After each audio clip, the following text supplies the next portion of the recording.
Hello, this is a review of your fourth grade GoMath Chapter 12 workbook, and we're going to be reviewing Lesson 1. Lesson 12.1 in your GoMath Chapter 12 workbook begins on page 641. Now, in the state of Ohio, it is not a requirement for students to understand customary units of length.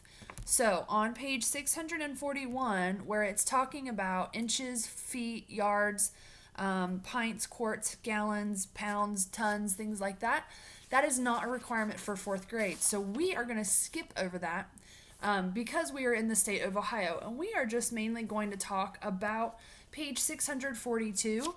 And then throughout the workbook, it will be up to you to make sure that you skip the customary unit questions.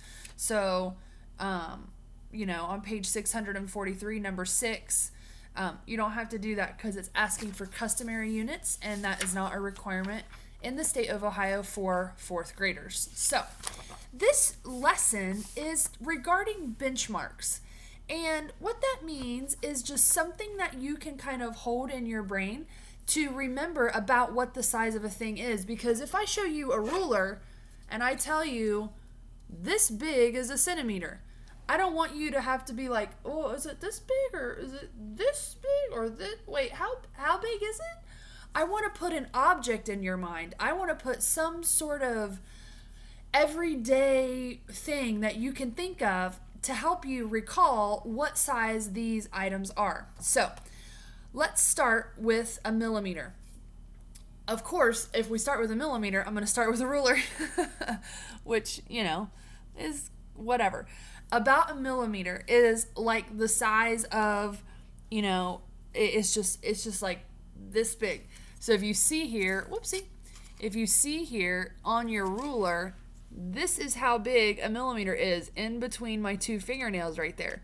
This is a centimeter. This is a millimeter. There are 10 millimeters in 1 centimeter, okay? The next thing in your workbook is a finger. The size of your finger, probably more like my pinky finger. Yes. The size of my little finger, that is about a centimeter. And so there are 10 centimeters in a decimeter. The size of a decimeter is about the size of my hand. So if I have 10 centimeters here, about this big, about the size of my hand, a decimeter. Now, next we have a meter. A meter is about, way bigger than this obviously, but about the size of a door frame, of your front door, or a door frame is a meter. And then a kilometer is how far you can walk in 10 minutes. So if you go out and you walk for 10 minutes, a pretty normal speed, not like a slow saunter, like a pretty normal speed, you're going to walk about a kilometer in 10 minutes. And so benchmark units for measurements, what I want you to really think about is kind of pull some knowledge that we had from earlier in the school year when we would talk about place value. Like place value, just like the ones place and the tens place and the hundreds place, the metric system is based on multiples of 10. Each unit is 10 times as large as the next smaller unit. Below is what I was just explaining are the common metric benchmarks. So each unit, so when you hop, this is what we call it in class, when you hop from centimeters to millimeters, this is a smaller unit of measurement. So there are more millimeters in an object. So if we're measuring, let's say we're going to measure this notebook. However many centimeters this is, there are going to be 10 times the amount of millimeters in this workbook as there are centimeters. So, for instance, there are 12, this notebook is 12 centimeters wide. Okay? 12 centimeters wide.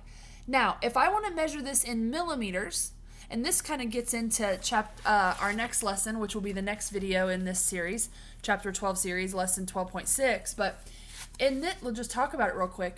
In this, if this is 10 times the value for millimeters. So if I want to know how many millimeters this notebook is, I know how many centimeters there are. So if there are 12 centimeters, I'm going to hop 10 times. I'm going to multiply that 12 times 10, and that's going to give me 120 millimeters. So when you're going to a smaller unit of measurement, there are more of them. So you're going to multiply times 10. So if our door frame on page 642, if our door frame is 1 meter, then it's 10 decimeters, because we're going to multiply that 1 meter times 10, okay?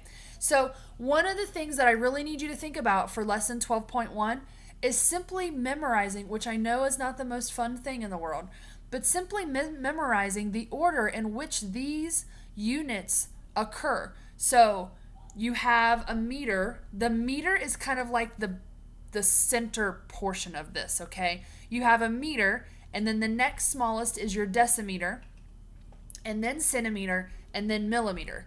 You got to make sure that you know that a kilometer is not smaller than a millimeter, and that a millimeter is not as big as a kilometer. You have to memorize that. It's just a matter of memorization, understanding that millimeter, centimeter, decimeter, door frame for a meter, and then 10 minutes for a kilometer, okay? That it's just a matter of memorization, I truly believe. Okay, let's move down to liquid volume, metric units of liquid volume. You have here only two for volume. You have a millimeter and a liter. And so the millimeter is just the amount of liquid that can fit in a dropper. A dropper for medicine, whether you have medicine at home or animals or what have you. And then the liter is about the size of a water bottle. That looks like kind of maybe a little bit of a larger water bottle than your normal bottle you might get out of a vending machine, but it's about that size. It's not meant to be exact. It's not meant to be perfectly precise. These are benchmarks. These are things that you hold in your mind that you say, okay, a liter is about the size of a water bottle. All right, got it. And you can think about, you know what a 2 liter is. Most people, I think, know what a 2 liter bottle of pop is, right? If you go to the store and you get a 2 liter, that's 2, so cut that in half, that's 1, all right? Again, you have to know that liter and milliliter. And we would get into the detailed description of the root words and the prefixes and all that, but we're going to save that for another time. So finally, we have metric units of mass. Mass is how much something weighs. And so how much does this Hershey Kiss weigh? How much mass does it have? That's what mass is. If something is about 1 gram, it's about the same size as a dollar bill. Weighs about 1 gram. We're talking about weight here. And if we have a kilogram, it's about how much like a wooden baseball bat would weigh, is about 1 kilogram. So notice gram has no prefix, liter has no prefix, and meter has no prefix. You'll notice that we have millimeter and milliliter. That's a match, right? It's a smaller amount of measurement. And then we have kilogram and kilometer, which we say kilometer, but we have the same prefix, and that's a much larger unit of measurement, right? And so that's the kind of thing that you're just gonna have to know. Milliliter is M-I-L-L-I. That is a smaller unit of measurement, and kilo is larger. And there are much more detailed explanations about that. As you get older, I'm sure you will learn those things, but that is not a 4th grade expectation. So that is really all there is to know that I wanted to teach you out of this lesson. Like I said, as you travel through this lesson, whether you do that in your workbook or on thinkcentral.com, make sure that you are skipping the customary units. For me, If you're doing the customary units, you're just doing that for you. You do not need to do the customary units for me. And if you are in my 4th grade class in this time, I recommend that you do these workbook pages on Think Central. When you do them on Think Central, make sure you use the show me an example, step by step, check your answer buttons. Use all those buttons to give you more information and to give you more support where you need it as you learn about the metric units of measurement in Chapter 12.